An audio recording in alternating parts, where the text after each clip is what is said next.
국방부가 지난 15일 비무장지대 우리 측 화살머리 고지 일대에서 6.25 전쟁 당시 국군 전사자로 추정되는 완전 유해를 처음으로 발굴했습니다. 지난해 남북 간 이뤄낸 9.19 군사 합의의 결실이라는 평가입니다. 문현구 기자의 보도입니다. 6.25 전쟁 때 쓰인 것으로 보이는 국군 하사 철제 계급장. 지난 15일 화살머리 고지에서 유해 발굴 과정에서 나온 건데 완전 유해와 함께 나왔습니다. 완전 유해 주변에는 이 철제 계급장을 비롯해 철모 1점, 수통 1점, 숟가락 1점, 탄통 2점 등 국군 전사자 추정 유품들도 발굴됐습니다. 이번에 발굴된 완전 유해는 지난 4월 1일부터 진행하고 있는 기존 발굴 지역을 넓혀가는 과정에서 나온 겁니다.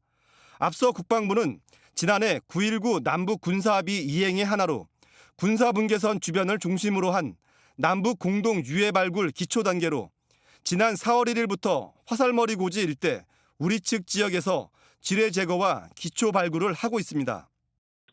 당시의 어떤 전사상의 기록은 상당히 격전지였기 때문에 포탄에 의해서 많은 분들이 희생을 당해서 부분 유해들이 대다수가 나오지만 이번에 특별히 완전 유해가 나왔고, 국방부 유해 발굴 감식단은 이런 정황을 감안해 국군 전사자일 것으로 추정하고 정확한 신원은 정밀 감식과 함께 유해 DNA 분석을 통해 확인할 계획입니다.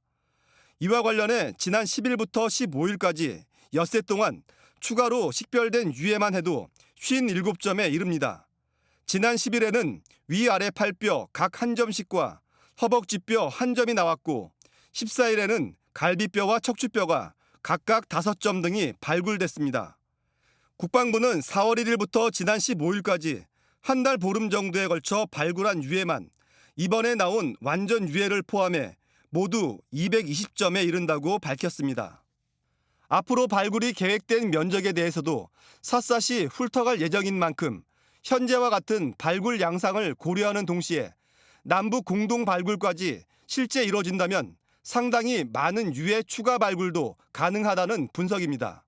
북한과 공동 유해 발굴을 한다면 남한 지역과 북한 지역에 있는 국군이나 또는 다른 군의 유해도 충분히 더 많이 나올 걸로 예상이 되기 때문에 그런 합의가 잘 돼서 좀 더 북한 지역도 발굴될 수 있다면 하는 바람을 가지고는 있습니다.